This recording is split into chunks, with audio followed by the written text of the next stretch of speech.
What's going on, boys?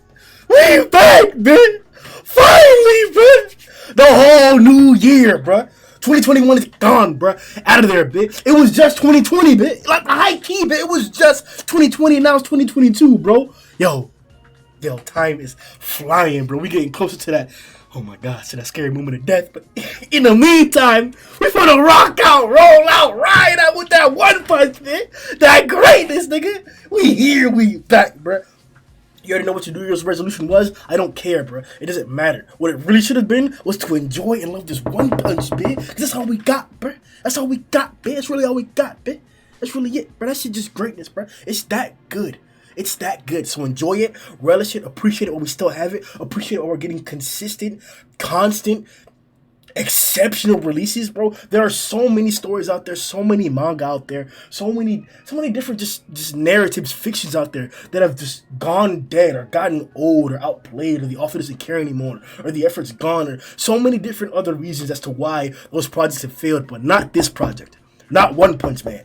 Not since the webcomic. It has grown strong and continues ever since then. So there's something to be thankful for, to be appreciative of, to look forward to in the year 2020 or 2022. It's more of One Punch Man's greatness. Now, let's get to it. This video is about One Punch Man 2022 predictions. And boy, it's a whole shit ton, bro. It's a whole shitload. It's a whole lot of everything that I wanted to talk about actually in this video, because there are things from 2021 that have crossed over to this point from the current arc that we're in, and we have to talk about. And we have to adjust the arc in its entirety in order to really give an appropriate grasp of what's really been going on, of the perspective of the different characters, of what we should really be expecting from these individuals later on, and not have like crazy outlandish predictions. Even though those are sometimes plausible, sometimes reasonable because of how unpredictable one is, there's always a consistent basis in which we should probably stay within the bounds of, and those are usually facts, the realm of facts, instead of pretending and potential and all the other BS that you hear in other fictions or in other storylines or in other arguments. Not here, not today. So without further ado, like the video, subscribe, join the Discord so you can talk about these predictions and give your own predictions, and you can tell me about your predictions and I'll respond to your predictions in the comment section and in Discord, so whichever you want. But let's begin, man. So let me just get it off my head so I can, because there's a lot to talk about. So the first reason that really made me spur the desire to do this video was the current Atomic versus Flashy situation that we're in, right? We just had Atomic Samurai get knocked out by Platinum Sperm, who just took this grandiose transformation to get to this form to fight King. And now Flashy Flash is fighting Garou. And Garou is fighting Platinum Sperm, and Platinum Sperm is fighting Flashy. It's the whole trio of them all going after each other. So the perception in the community, or at least the troll in the community, because it's a fine line. There are individuals who like Flashy Flash and who are unbiased. There are individuals who are biased and who are giving opinions. There are individuals who don't like Flashy Flash who are biased and are giving opinions. And there are individuals who just don't like Flashy Flash and who are unbiased. And everybody here is giving their opinions, giving their perspectives as to what happened in the recent chapter and in the progress of the arc. Just today in Discord, I saw a whole thread. I couldn't read all of it because I was at work. And I should have probably read more of it to get more information so I could talk more shit in this video about those opinions. But just from what I saw, it's a lot of like just clear bias, but just misconstrued and misunderstood and purposely twisted information or perspectives or opinions or leaving out information about what happened and leading up to the situation. So to clarify and to be exact, people are saying that Atomic Samurai is weaker than Flashy Flash because Platinum Sperm knocked him out with one attack, a quick attack to a fast attack. Took out Zombie, Yan, and Atomic at least, in just a single swipe, bro. Just go to sleep. I got it, bro. And left King right up there by himself, right? Fast as hell. But then in the next instance, in the next chapter, when we're actually getting some more guys fighting, Flashy Flash shows up with Saitama. You see Flashy Flash going damn near full speed, fast as hell, fighting these guys, competing, taking punches and throwing punches and stuff too. Not hitting anybody, but, still out there fighting. To me, it seems like some of the more reasonable people in the community, and once again, I'll make this clear, this is not a biased video. I'm not giving my biased opinion right now. I'm trying to clearly and aptly and accurately give my understanding as to what the state of the community is right now and why I think we're off balance or why we think we're all skewed. There have been multiple comments, not only on Discord but on Reddit as well, all over the community of people talking about the scaling's turned out of whack because Flash is doing this.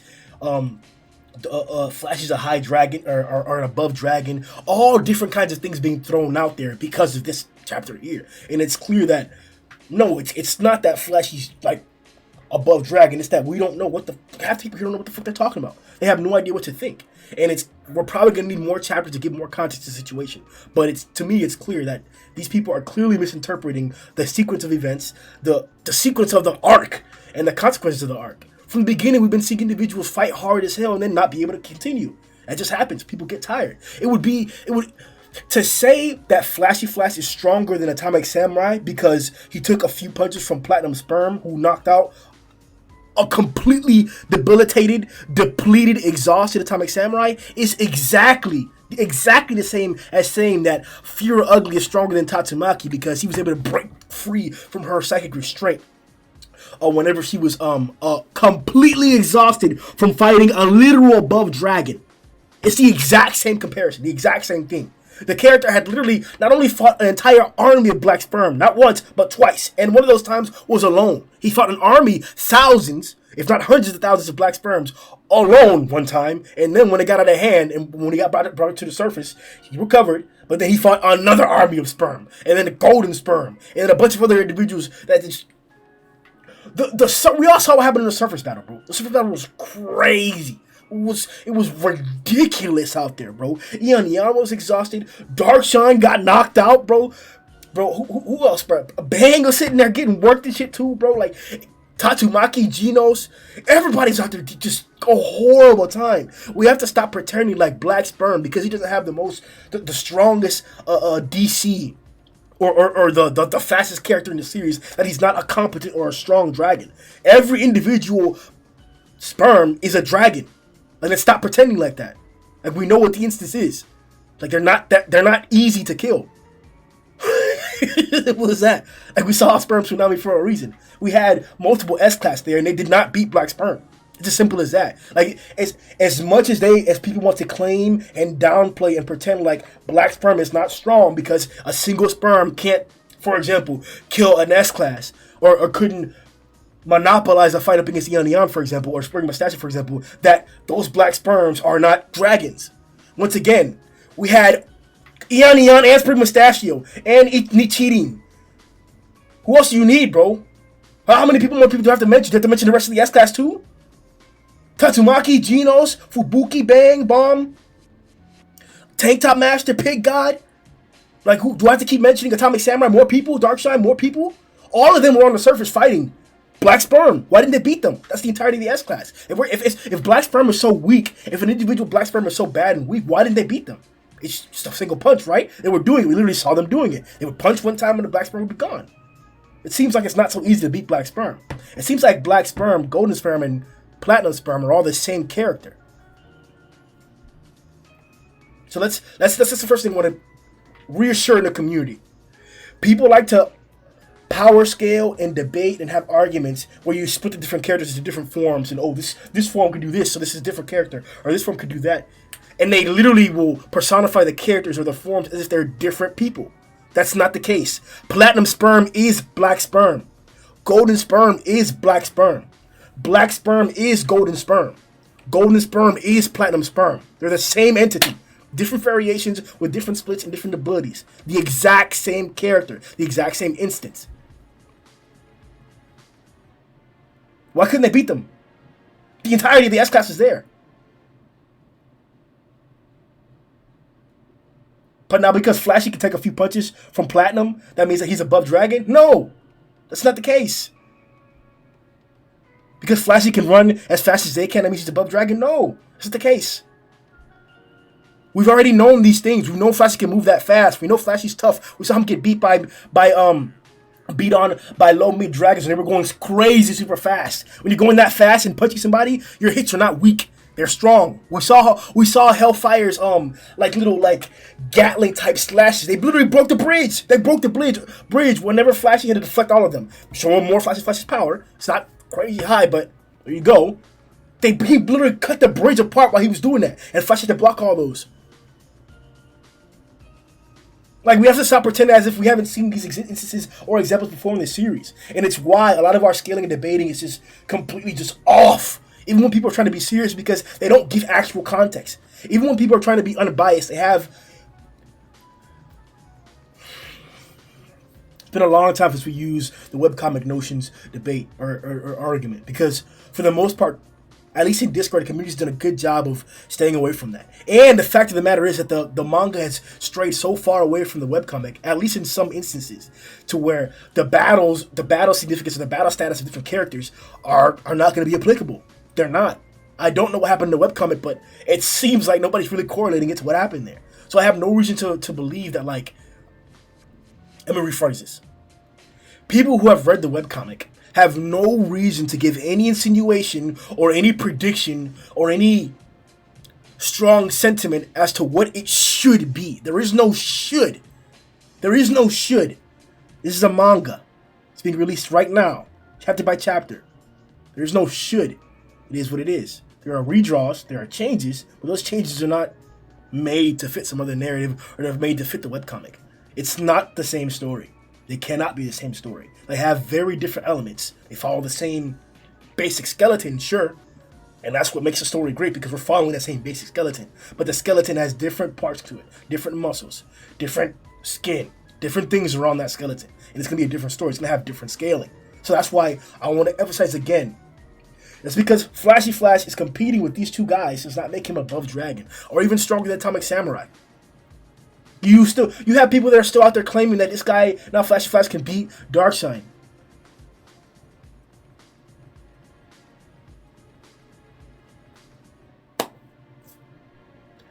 Where the point is to decide, I just want to make it clear.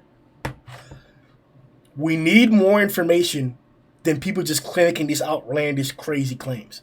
We already see what the context or what the rising action of chapter 155 was. That Flashy Flash was getting outmaneuvered and just manhandled the entire fight. And Garou was the one that was taking the upper hand. Platinum Sperm is coming back and making a difference. It does not seem like, in the context of the story, it does not seem like Flashy Flash has any real importance in what's going on here. So that's why I want to once again reiterate. Stop ruining the story. Stop making up crazy insinuations or crazy statements about the status of characters in contrast to others. It's okay if we have Flash versus Atomic Samurai debates and arguments. We do all the time. That's not going to stop. That's fine. But don't pretend and then try and force those fake insinuations on others just because that's how, nah, bro. Ain't none of that, bitch. Ain't none of that, bitch. Ain't none of that shit, bitch. Not 2022, bitch. Not 2022, but ADF out here, bruh. The ADF out here to handle business, bruh. The ADF out here, bitch. You already know.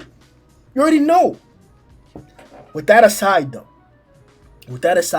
pointing out the fact that clearly we had just seen Atomic Samurai not only get exhausted, literally lost all his energy from wielding this tremendous powerful blade that helped him not only overwhelm the full assault of a high dragon who had just been devastating the rest of the S-Class. Overwhelm that assault, and then almost cut down the other individual who was beating down the rest of the S-Class.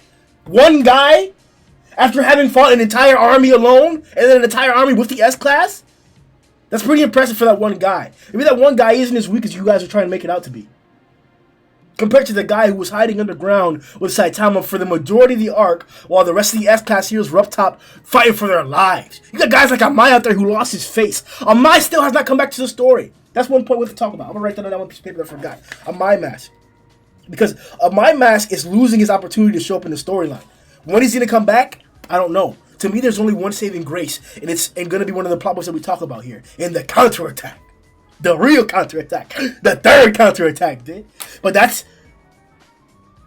I'm just saying, like, you got guys out there like Amai, Tank Top Masters out there putting in work. Not that long, but he put in more work than Flashy Flash did. Pig got out there, didn't get that much of a chance to really show out in his abilities. We've got a little dialogue glimpse of what he could do, that he has more potential, that he's willing and anticipating having to use in this combat, in this fight. But he's like, oh, let me hold on. Maybe I should hold on to this prophecy. Maybe I should wait a little bit longer. So I'm not under any impression that I don't even want to talk about it. It's just like, I just want to straighten that out. That like, you have to read the arc. Stop reading 155 and then just. It's almost like that. It's almost like because we're reading week to week that these people forget about the rest of the manga and it's just the chapter that you're on. Oh, this chapter's this, and the rest of the manga doesn't matter. Everything that happened in the rest of the manga is null and void because of this current chapter. That's not how any story works. That's not how those things work. This is not a retcon. Chapter 155 doesn't retcon chapter 154 and everything behind it. That's not how that works. Those chapters, 154 and everything behind it, give context to 155. And that's why you're supposed to be reading it like that. That's why you're supposed to have a different interpretation than motherfuckers saying that, oh, Fresh is an above dragon now because he's fighting two above dragons at the same time. That's what niggas are saying. It's a strong opinion in the community right now. That's how ridiculous it is. So if you find that opinion to be outlandish, crazy, unfounded, unsupported, pretend like maybe you're thinking reasonably, bit. Maybe. Let's move on from that point, bro. Because we got a lot more to talk about, bro. 2022 is going to be the year of crazy hype and fights. The arc of the Monster Association. The Monster Association Assault. It began... One second.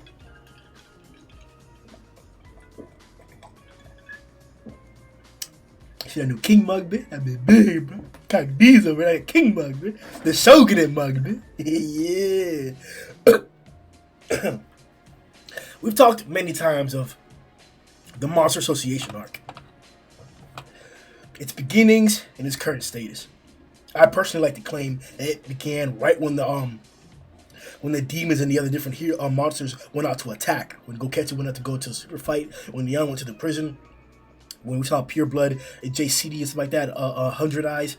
That was the first assault. That was the first movement, the first action. We had gotten hints and whispers of things going on before there, like monsters hurrying and gathering in Z City, Combo Infinity, for example. But the actual start of the arc, if you'd like it to be, was that we got events along the way too of Goketsu in the super fight, like I mentioned, Neon in the prison. A Garou encountering different monsters by actually going to the Monster Association and seeing what was going on there once they came back after their initial assault. And you can consider those points part of the Monster Association arc, sure. But the other big point that people will obviously consider the beginning, or it could actually be the official beginning, is Chapter 93, where we have the first S-Class hero meeting.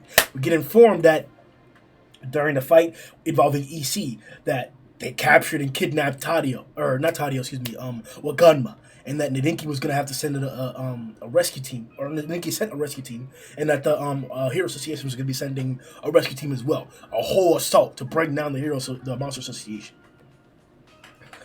From that point forward, we've gotten nothing but greatness. We've got some crazy redraws along the way for some, we're talking iconic fights. Iconic fights that undoubtedly would have put this arc higher than it currently is right now. Right now, the Monster Association arc is probably one of the best war. And yes, we can now officially give it that moniker now. The Monster Association arc is a war arc.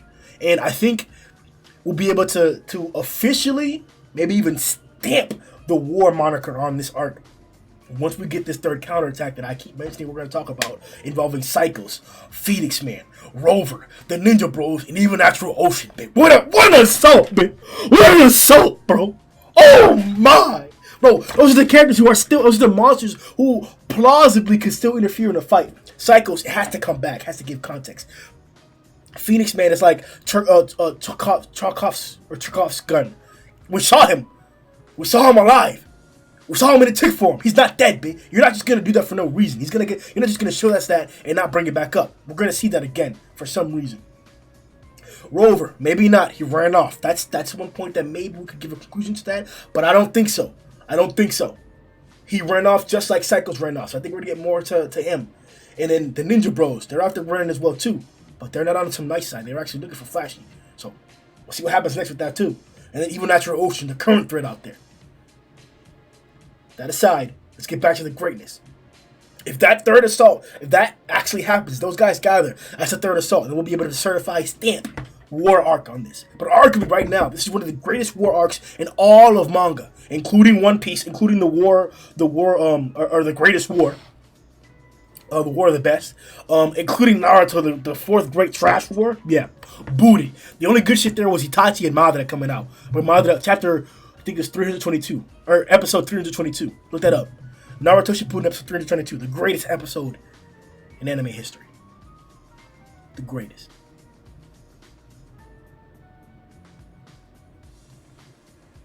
But this arc, the Monster Station arc, dwarfs that. It dwarfs that. What you get in there, Madara versus the 5 Kage, fine. That's great. That's badass. Madara versus Hashirama, that thing. That thing. That thing. That thing. Sure. Sure. We got everything else, bitch! All the rest of that shit, we got it, bitch! Homeless, bitch! Golden, bitch! Platinum, bitch! Black, bitch! Fury, bro! Vomited Fury, bro! Gums, nigga! Horse, bro! Bro, like, there's a whole coalition of niggas that came out here to help, bro. Even Natural, bro. Bro. Phoenix! A bit of Ninja Bros, bro. The other Ninja Bro, bro. There's... Bro. Garou, Darkshine, Orochi, bro, Psychos, Cyrochi, bitch. Bro, the Earth Cutter, nigga, stop! The fire just did not stop in 2021 to 2020, or 2020 to 2021 to 2022, bro. It's been godliness non-stop, bro. I'm telling you, this arc is one of the greatest war arcs there have been. The Monster Association versus the Hero Association. So now, after insinuating the greatness of the arc, after restating the past feats that put us above a lot of the other competing storylines, other great fictions that have already passed and established themselves, we're there because of this arc alone. Let's talk about what really makes this arc, what really gives us the hype for the future. What poles are dug into the ground already that are protruding so high that we're seeing them in the future? And we're still to reach those points, to reach those heights. Let's talk about Garou first. Garou being one of them, right? Not only did we see Garou encounter Rover, Psychos, and Orochi at a certain time period, now we're seeing you encounter all the rest of the S-Class. We're at a point where we can no longer say that this S-Class or that S-Class can beat Garou, or can do this to Garou. It's clearly not the case. We're now at the point where Atomic Samurai's knocked out. He's defeated Bang and Bomb. He already overcame Darkshine. There aren't very many other S-Class that are in the vicinity or capable of fighting that can deal with Garou right now. There are none. So, what's next? Are we to believe that Garou is just going to beat Platinum Sperm, Flashy Flash, and then that's it? Are you going to go after King Saitama then? I don't know how this arc is going to end, but I think that would be too sudden of an end. I honestly don't even know. I honestly don't even know if the arc is going to end this year. I think we got like 14 to 16 chapters last year. Albeit, we had a heck of a lot of redraws. So give or take a few extra chapters because of that if we get the same instance this year. Hopefully we won't, but it's hard to predict. So whatever the case may be, I don't know if we're going to be ending up finishing this arc this year. If we do, the potential is crazy. We're talking about ending this arc in what, 16 chapters? Can you do that? Can we really do that? I'm looking at 155 right now, and it looks like we got, what, like 44, 45 pages? That's not the usual. That's not the average number of pages that we get. We usually get around 25 to 30, maybe even less, a little bit less than that sometimes. So, what are we supposed to be expecting? What are we supposed to be seeing? Like, in 14 chapters, Garou's gonna beat or lose to Saitama, beat Saitama, lose to Saitama. In 14 chapters, 16 chapters, is it gonna happen before that? We're gonna see him fight God. The reason why I brought up the third counterattack is because we still have those same unresolved characters who have not stepped up yet. And we're getting to the point where we don't have that many other fighters left. The S-Class is knocked out. We don't know where Darkshine is, but he's pretty much out of commission from that one punch from Golden Sperm, I guess. Fine, but like, it's been a while. We just saw Atomic Samurai on his knees, like after breaking down Golden Sperm almost. He couldn't keep going. He was just exhausted. He kept fighting so long, he was just exhausted. And then he got taken down by Platinum Sperm. King was literally the last saving grace there. It's why we got defeat from Garou. It's how Murata and One were able to set that up. They took out all the heroes, so all the eyes that were there watching were gone besides Metal Bat. One person who could interfere and help out, along with King and Saitama. But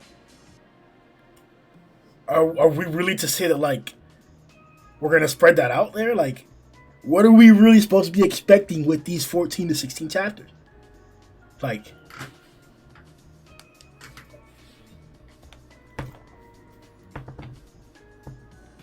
I want Platinum Sperm to fight. What I want is I want this next chapter to Flashy Flash to go max speed. And for him to just like try and just go off on them. Like just literally go off on Flashy and Platinum Sperm. Or excuse me, on Garou and Platinum Sperm. And then they just like smack him down together. Or individually smack Flashy down to show him like, hey, you're fast as hell, but it's not enough against us. You need more than just pure speed to beat guys like us. And then he'll prove it. And then it'll just be Garou versus Platinum Sperm. And we'll get to see an all-out fight and all-out battle there. The other thing I would like is for Atomic Samurai to get up and to beat Platinum Sperm. It's not because of any character hype or anything like that. It's because he is the individual who first fought him. Let me see if it works according for anybody else. The Ninja Bros are back up. Flashy did beat them, but they're back up. It's not really his fault because Phoenix Man is the one that resurrected them.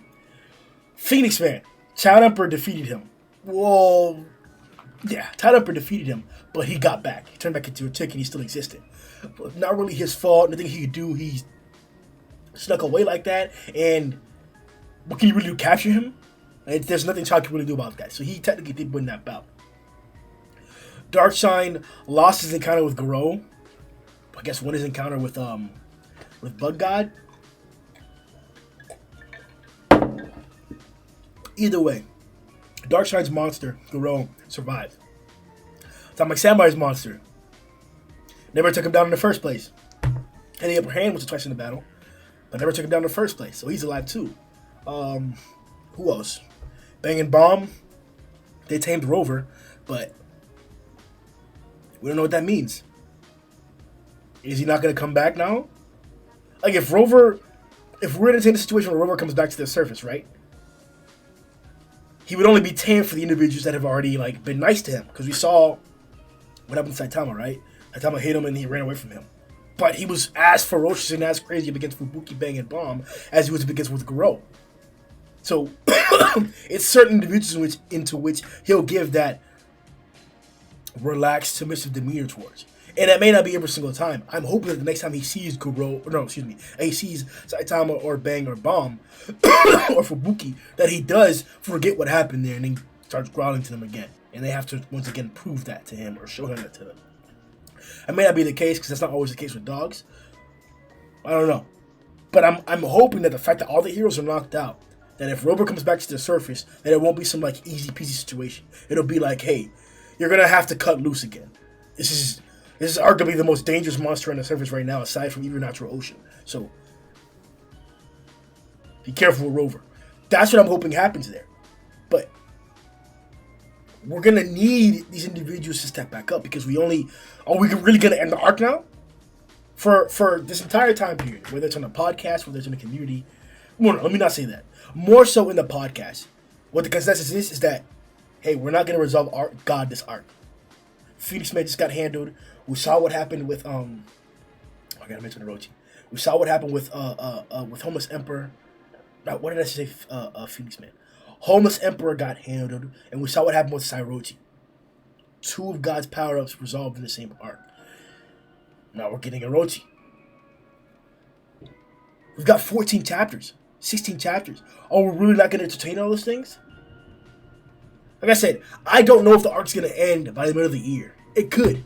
By the way it's looking right now, I don't think we're going to have 25 more chapters of this. Like, sure, we may get a chapter or two of, like, emotional filler or conclusion dialogue. Sure, maybe a chapter of that would be acceptable. Maybe 2 chapters of that would be acceptable. Transitioning into the next phase or into the side arc. Or into the transition phase of the arc. Or into the next arc. I can see a chapter or 2 of that at the end of the year, something like that. But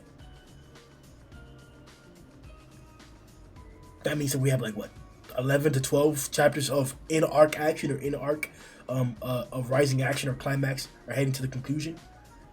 So once again, what's gonna happen? Are you telling me that we're not gonna get God for any of that? It's actually looking a lot closer to being the opposite of that, to where God might get resolved this arc, especially with this resurrection or offering of Orochi that's going on here. In context of the mural, we had a bunch of beings offering upward, and there were a bunch of different shapes that looked like creatures and stuff, maybe even monsters. And then we saw a bigger one, like a scorpion-looking thing, that looked or resembled what we know as the redraw of Orochi. And above that, once the rumor came down, we saw the actual portion of God, indicating that these offerings weren't to Orochi, but they were to God himself, including Orochi. So, now Orochi's down there. Something's risen, and there's a scorpion tail down there. That's what we saw a shadow of. It's not that big. And people have even given, like, speculation that, oh shit, maybe it's... maybe it's a centipede. I don't know. I'm trying to find it here so I can see it.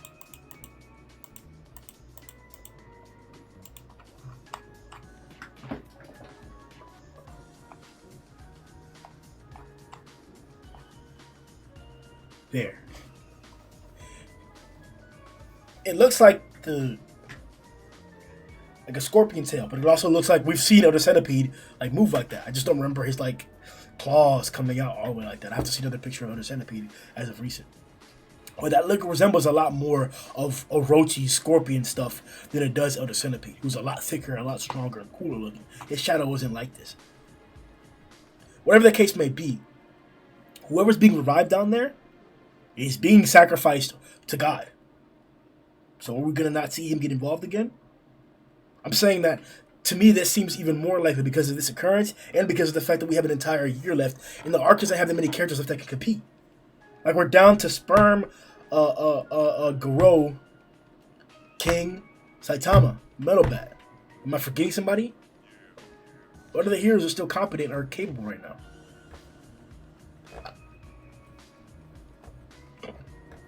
I don't know.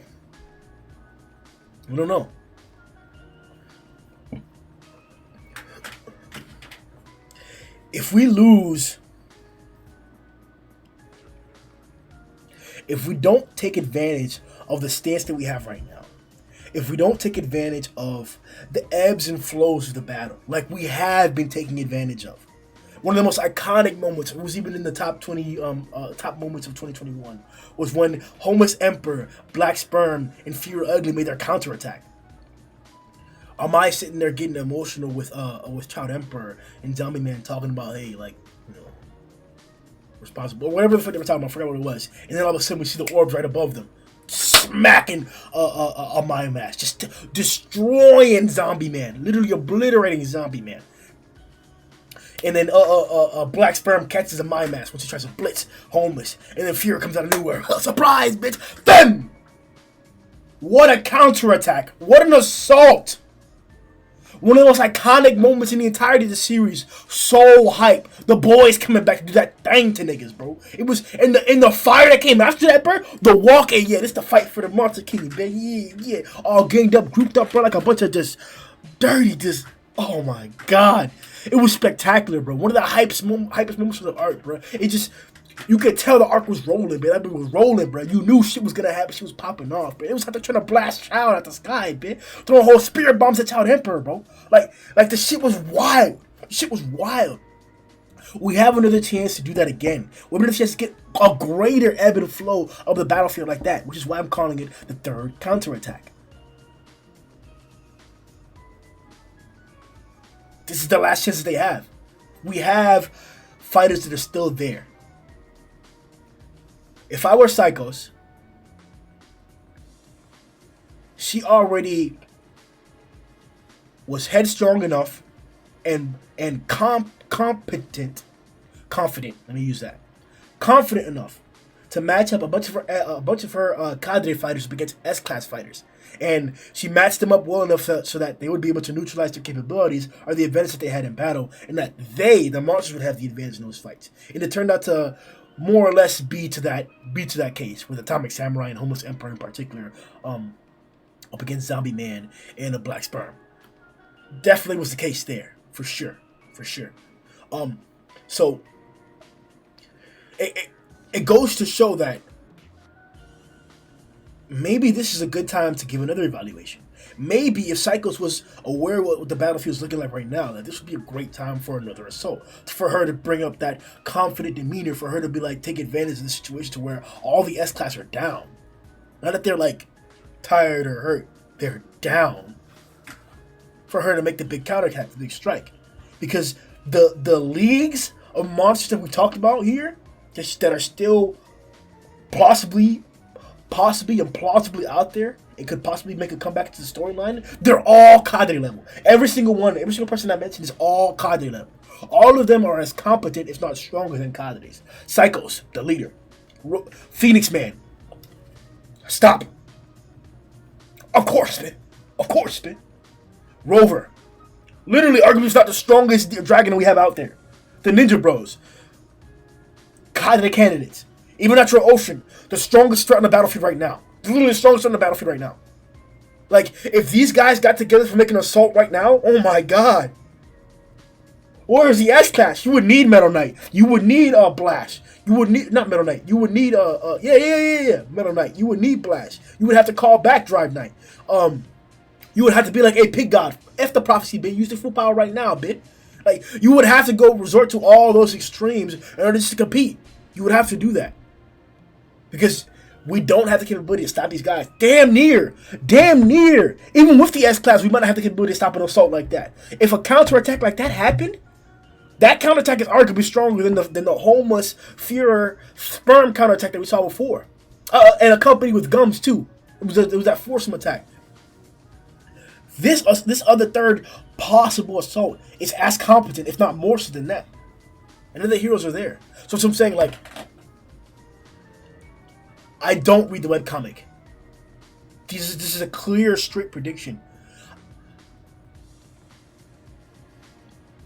I feel like it won't happen.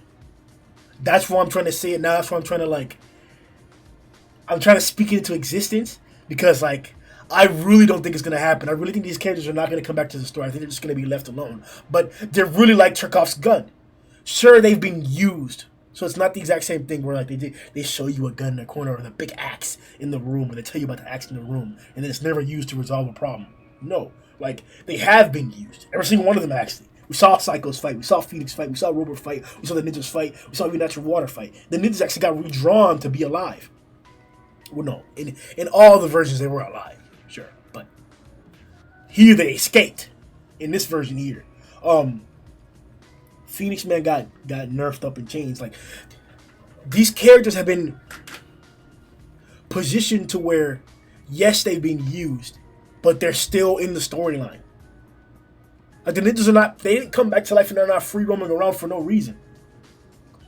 We could talk about the potentials of them coming in the next arc to be prominent characters for Sonic's arc and to reveal more storylines or more background information about the ninjas of the world.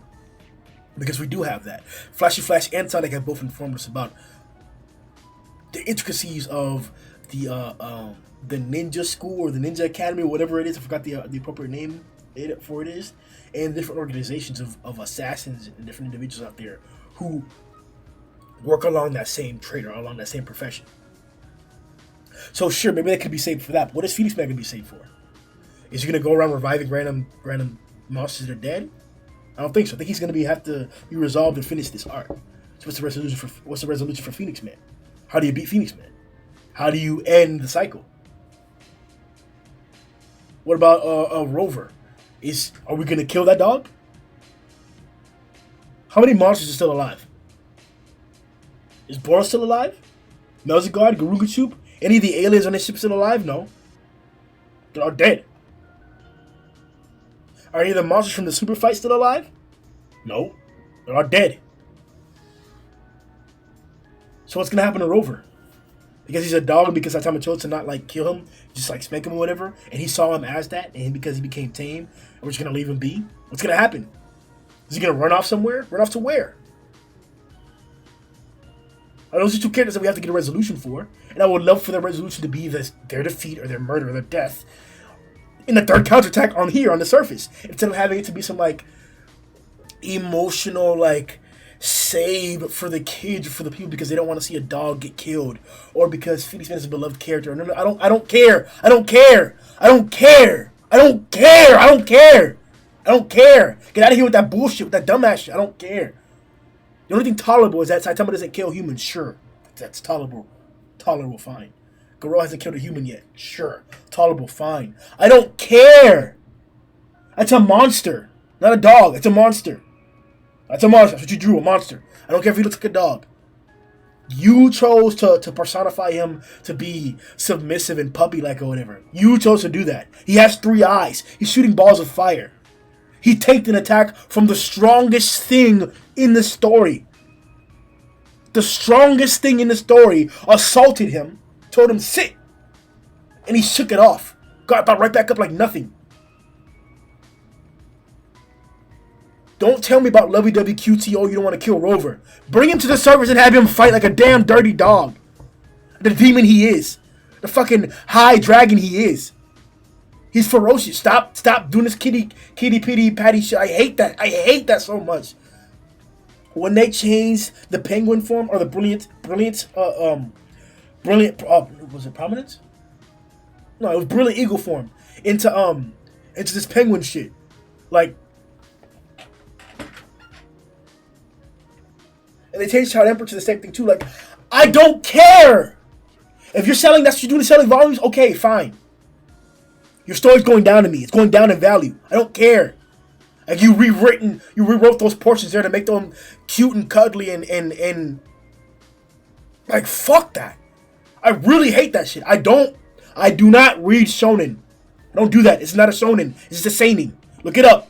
One Punch Man is a seinen, not a shonen. I don't read this shit anymore. I'm tired of that kitty shit. I'm tired of emotions and talking to Jutsu solving every single problem all the time. I'm tired of friendship and hugs being the resolution to problems and shit. That's not... Stop having them fight like that. Stop having them do this dumbass shit where you're gonna have them kiss and make up at the end like that. No, stop doing that. Stop fucking drawing badass fucking... Bro, this nigga take the Nova bit.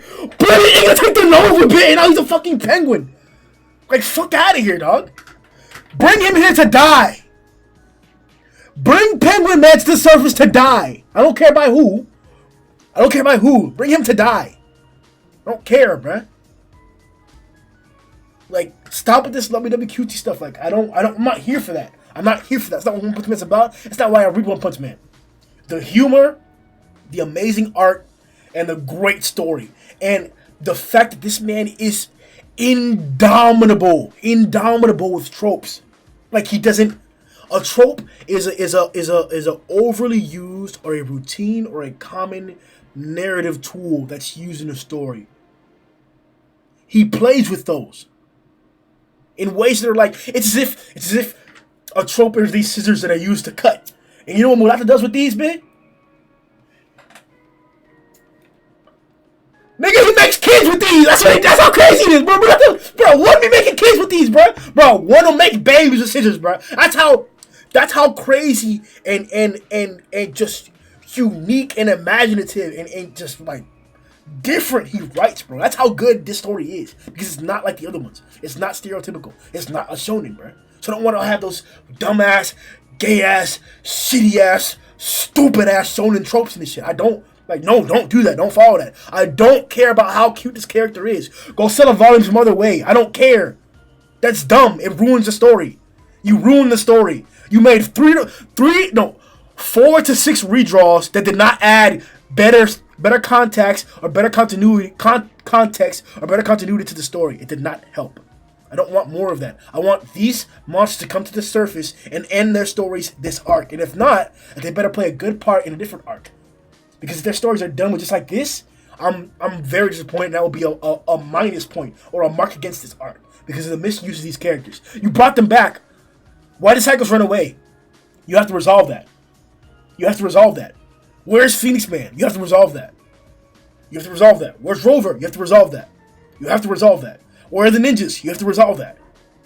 You got to resolve those problems. You have to resolve those instances. I'm not going to pretend like I shouldn't have the great doubt that they won't get resolved. That's why we just spent 5 to 6, 10 minutes monologuing about why I think this shonen kitty shit is what's ruining One Punch Man, if it is to be ruined, or if it does have marks against it, or if this art does have marks against it. It's that kitty redraw shit that he's done to explain everything, to add 15 pages of dialogue to explain feelings of a character that we already knew his feelings by the way you drew it, because that's good art. That's good art. When you can, in your picture, explain or express that much emotions, communicate that much information by drawing a picture, that means that you're better. You're great. You're amazing, spectacular. And you don't need to redo something because some little kid wants to read the story. Fuck that little kid. Fuck them kids. Fuck them kids, boy. Fuck them kids.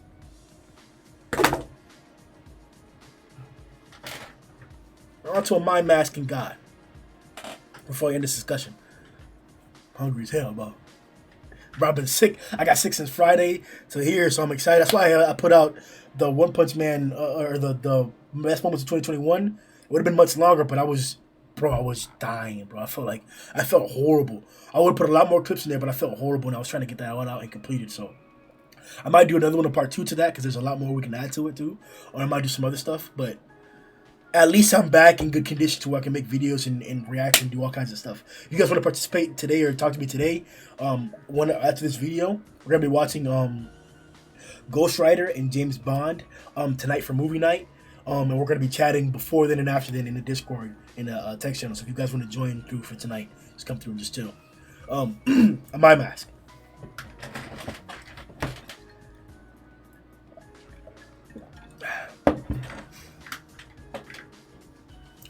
We've hated and talked shit about a My Mask for a long time now.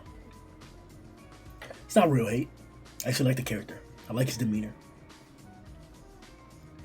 I like his like bad boy, tough, like thug-like act that he puts on with the whole pretty boy aspect, because that's badass as fuck. That's the whole package. It's not like oh, like you're girly or whatever, or like you're feminine. No, like there's nothing feminine about a My Mask. A My Mask is just a cock diesel dirty monster who is arguably literally a monster and as ruthless and ferocious. Before the redraws that helped run the character, he was out there trying to kill innocent civilians. Like, what are you doing, bro? That made the character so much more badass. The potential for Amai's greatness is there, and I'm here to see it. There will never be a time where I don't want to see a My Mask, but it's just as fun to make fun of him because of how badly he's treated. It's amazing. Is this Amai's year of redemption? Is this the year of Amai like we hear so much of the year of Sanji or the year of Zoro in One Piece? Is this the year of a My Mask? Some will say yes. Guys like Sigma or Tatsu in Discord will argue that a My Mask is about to clap the whole surface bit when he comes back. Who knows? He's one person that's eligible to fight on the servers, right? Right? Yeah, Metal Bat there, right? Why not? Why not Amai come back and make a difference? He got devastated. If Amai doesn't come back until next arc, his stock won't only drop tremendously. There will be no excuse. There honestly won't be an excuse. If he doesn't come back to fight, if we don't see his recovery of his injuries this arc, what are you supposed to do? This is I'm gonna explain it clearly verbatim, right? Because this is serious and this could actually happen, like as in like right away, right? Look at Pooty Pooty and Atomic Samurai. Not Darksha. I'm not gonna use him. These guys and Zombie Man. Let's use Zombie Man. Pooty Pooty, Atomic Samurai, and Darksha and Atomic Samurai. They were getting beat pretty badly. They had injuries and scuff marks when they were underneath the base. When it came to the surface, they were healed. Maybe not healed, but they had recovered pretty well. To the point we didn't see scuff marks on Atomic's face or body anymore. He wasn't bleeding, anything like that. Same thing for Pooty Pooty, and Zombie Man had fearless healing up all the way. Right? When he was underground, Homos was putting that work on him, keeping the pressure on him. He couldn't heal. He couldn't heal fast enough. He just would not heal. It was not healing the same way. It was taking way too long. We got to the surface, completely back to normal. All the way rejuvenated like nothing. It wasn't even like, no, he was just sitting there talking to his child like, it's okay, man. You're okay, leader. There are a bunch of leaders here. Don't worry about it, man. Fine. Literally fine, as if his brains weren't coming out of his mouth and his ribs weren't piercing his butthole like literally moments ago. He was acting fine. So if these strong S-class fighters, an individual who I think Amai would probably be stronger than Zombie Man, combat-wise, even though overall I think Zombie is stronger than Amai. If those guys can come back and be fine, why can't Amai Mask? Now granted, we saw him get devastated. Bro, straight mollywopped. Oogly boogled. Bro, they straight beepity bopped his ass, bro. Woogly beeped his ass, bro. They did that thing to Amai and well, bro. Split his thing, just ripped him open, bro. Ripped him open, bro. Just face caving punched his ass, bro. Bro, his face was behind his mouth. Like, do you know, bro? Like, did you hear what I just said? I said Amai's face was behind his mouth, man. What? How many niggas you heard say that phrase? How many niggas have you heard say the phrase, "Hey, why your face behind your mouth, man"? How many times you heard that? That's what happened in One Punch Man to Amai Mask. His face got caved behind his mouth. Is it unreasonable to expect somebody to recover from something like that? Had we not seen Amai Mask's eye literally get pierced and then he covering it and then it was fine again?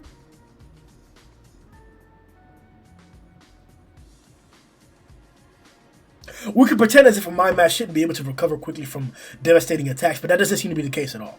It seems like Amai just had the ability to recover in some instances or another. Before I thought that he had technology, or that he had some type of like ceramic covering, or it was a costume, or maybe it was some flesh-like covering that he has for his monster interior that he's hiding. Whatever the case may be, he healed himself from a eye injury in no time. So, excuse me if my expectations for him to recover and come back to this arc to fight, to make a difference, to stop being humiliated by this fear of Ugmon, and to really step up and be brave like he's trying to claim in his dialogue now, in regards to, like, improving as a person or whatever. Like, I've been waiting for that. That's what I'm waiting for Amai Mask. That, like, we clearly understand that he's somehow petrified of how terrifying this guy looks, and we know there's some backstory behind it, but for right now, it's because this guy's appearance is scaring him and not letting him use his full capabilities. That's not an excuse to fight, like, at all. Like, the entire definition of a hero is an individual who fights in fearful moments, scary moments. When they're afraid, they still step up. Bravery is not the absence of fear. Bravery is action in the face or in the presence of fear. That's what bravery is. That's what a hero is. A hero is someone who, despite being scared, they still take action.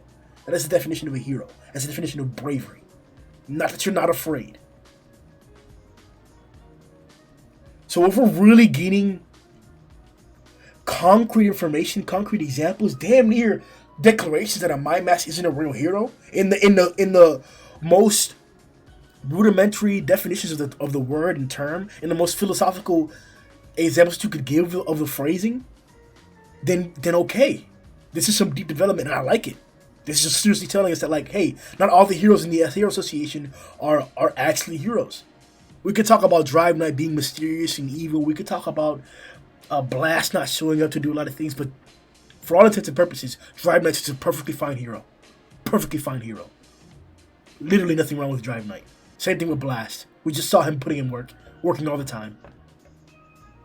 So, Tatsumaki, literally on her day off, decided to work. That's how much of a workaholic she is. That's how much of a hero, a true hero she is. On her day off, she still went to work. So,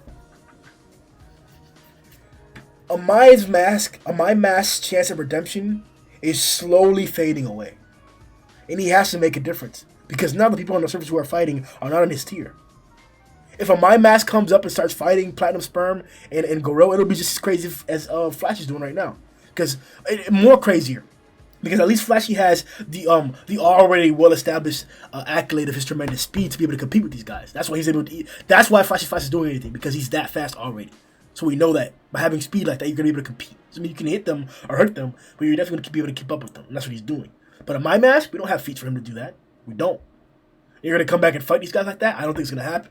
So what? Who's gonna fight? Fier is done. We saw him get splattered and ended by Garou. His guy's out of there.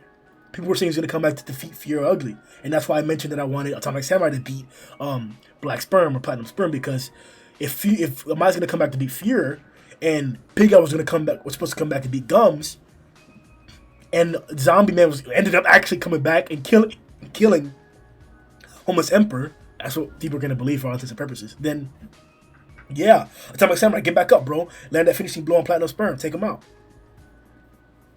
Whatever the case is, Amai Mask's chances of his redemption in this fight are gone now because Fuhrer Ugly's been defeated. So what redemption do you have?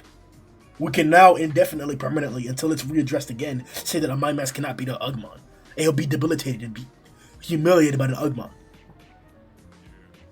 You have to do something different. Amai Mask has to step up, and his window is fading slowly.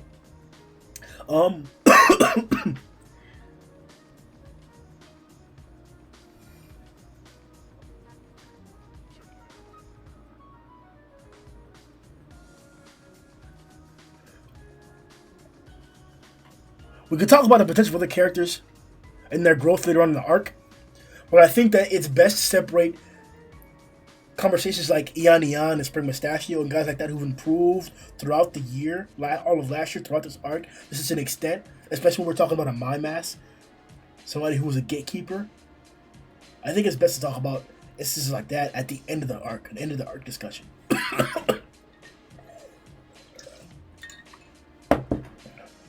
Not in the end of 2021 discussion or a beginning of 2022 predictions. Sure, we could definitely have given claim and accolade and summarization of Ian, for example, accolades and feats that he had accomplished in 2021 because they were tremendous.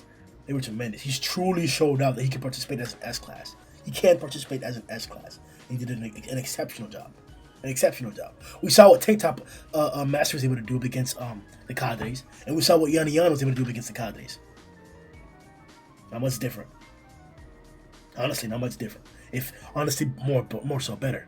Because there was a certain point where Ian didn't have somebody superior to him, didn't have an S-class, and he was holding off even natural water, leading guys to hold off even natural water. And then when he came out to the surface, held off Homeless Emperor to protect us S-class, Spring Mustachio.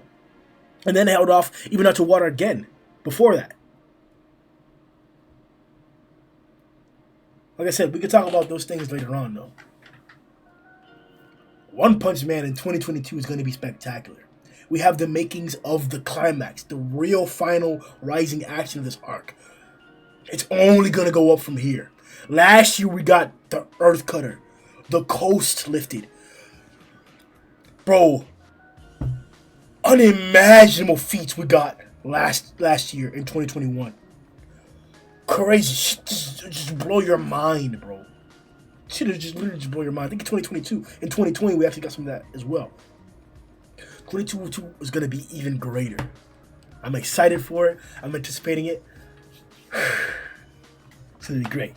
1 Punch Man 2022 predictions. Yo ho ho!